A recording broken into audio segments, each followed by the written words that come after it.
वलयं प्रबलं प्रचलं दुर्दमनिलयं असनिपात अजस्र प्रकरं तिमिरलोक समवाकारं गर्जिंचे नमस्कार, आदाब, सत श्री अकाल दोस्तों।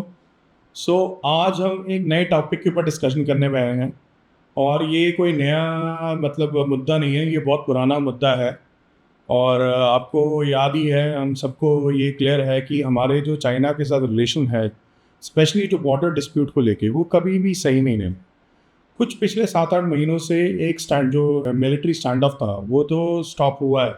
उस मिलिट्री स्टैंड ऑफ में हम लोग एक दूसरे के साथ एक कंसेंसस पे आए हैं कि we will not disturb the sovereignty of our country, है ना।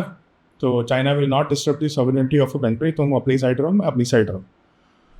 अब लेकिन इसमें तब भी चाइना बाज नहीं आता, ठीक है। अब आपको पता होगा कि 1914 में ब्रिटिशर्स ने एक ड्यूरेंट लाइन खींची थी जिसमें इंडिया और चाइना और तिब्बत एक उसको पूरी एक सेपरेट इंडिपेंडेंट इंटीग्रिटी के साथ दिखाया था, ठीक है। और उसमें तिब्बत एक सेपरेट नेशन था। लेकिन जो चाइना है वो ड्यूरेंट लाइन को नहीं मानता और उसने 1959 में तिब्बत को एनेक्स कर लिया था, ठीक है। उसके ऊपर जबरन कब्जा करके अपना हिस्सा बना लिया था। अब इसके बाद वो अरुणाचल प्रदेश के पीछे शुरू से लगा हुआ है, ठीक है। अरुणाचल प्रदेश में उसका पहले जो इंटरेस्ट था वो था तवांग में। तो तवांग वो कहता था कि it is part of China, it has a demographic importance as well as the cultural importance, so it is part of China. लेकिन वो वहाँ नहीं ठहरा। अब वो कहता है कि अरुणाचल प्रदेश जो पूरा है वो चाइना का पार्ट है and it should be return back to China. और इसमें वो अरुणाचल प्रदेश को सेम ऐसे ही ट्रीट करता है जैसे कि ताइवान को वो ट्रीट करता है। ताइवान के ऊपर वो कई बार हमले करने की कोशिश भी कर चुका है और आज की डेट में वो कर भी रहा है कि वो चाहता है कि वो ताइवान को अनेक्स करके अपना पार्ट बना ले, और जिसको जापान और वो सब लोग अपोज कर रहे हैं। अब ये सब चाइना कर क्यों रहा है? बेसिकली चाइना की एक पॉलिसी है 1949 का नेशनल रीजुविनेशन का प्लान है।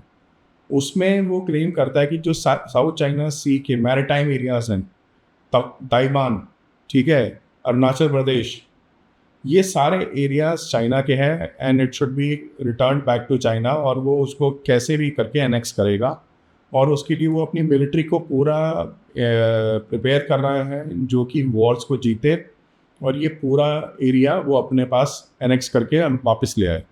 अब इसमें एक रीसेंट इंसिडेंट हुआ। एक हमारी नेशनल रेजिडेंट थी प्रेमा थोंगडोक, ठीक है। उनको डिटेन कर लिया गया चाइना में शंघाई एयरपोर्ट पे, ठीक है। और 18 घंटे तक डिटेन करके रखा गया ये बोल के कि वो अरुणाचल प्रदेश से हैं। Arunachal Pradesh is not part of India, it is part of China and she should apply for a Chinese visa, है ना, she should apply for a Chinese passport.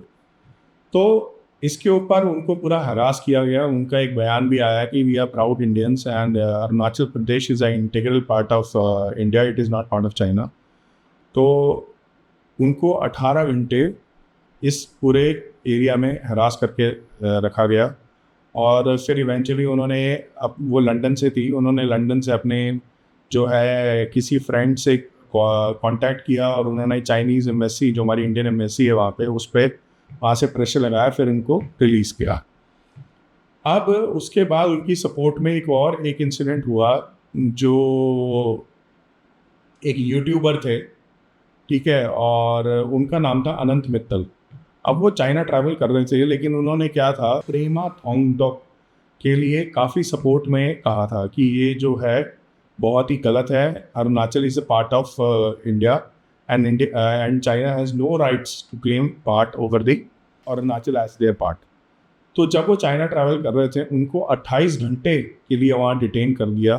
उनको ना खाना दिया, ना उनको पानी दिया, और वो लिटरली उनको पूरा परेशान कर दिया। तो बड़ी मुश्किल से वो वहाँ से छूटे। और उन्होंने यूट्यूब पे कहा भी कि ये सारा जो किया है वो इसलिए किया है क्योंकि उन्होंने प्रेमा थोंगडोक को सपोर्ट किया था और जिसकी वजह से ये सारा जो है इशू क्रिएट हुआ है। सो अब जो चाइना है वो काफ़ी जो है मिसक्रिएंट और बहुत ही ज़्यादा इस तरह का देश है कि वो अंदर ही अंदर कुछ ना कुछ स्ट्रैटेजीज बनाता रहता है। पहले उसने हमें 62 में बेवकूफ़ बनाया और नेहरू जी को पंचशील योजना, इंदु चीनी भाई भाई ये सब कहानियाँ चली और इंडिया वो एनेक्स कर दिया, एनेक्स करने लग गया। ठीक है, अब इसके बाद अब वो कह रहा है कि जो अरुणाचल प्रदेश है वो just like Taiwan, it is part of China and China will take that into itself as a plan of bigger plan of national rejuvenation in of 2049. अब इसमें एस जयशंकर का भी एक बयान आया था कि there is a policy of there are national international governance है, इंटरनेशनल ऑर्गेनाइजेशंस है जो गवर्न करती हैं is safer and simpler smoother transit of people from one country to another. और जयशंकर जी ने ये विश्वास दिलाया है कि Arunachal will always and always remain the integral part of India and it doesn't matter how much China threatens and all. ठीक है, और इस तरह के जो इंसिडेंट्स हैं उसके ऊपर इंडिया पूरा क्लोज वॉच रखा हुआ है और आगे जाके इसके ऊपर पूरा एक्शन भी लेता है। ठीक है, उन्होंने इस पर प्रोटेस्ट भी किया था और प्रॉपर चैनल्स के थ्रू इस पर एक्शन लिया कि ये इस तरह के इंसिडेंट्स दोबारा ना हो। So yes, China is a miscreant country और उसका अरुणाचल को एनेक्स करने का रीज़न ये है कि वो ज़ांगनान करके एरिया है जो कि वो कहता है कि सदर्न तिब्बत का है, वो बनाना चाहता है अरुणाचल प्रदेश को एनेक्स करके। तो वीडियो अगर पसंद आई हो तो please like, subscribe and share my channel. जय हिंद, जय भारत।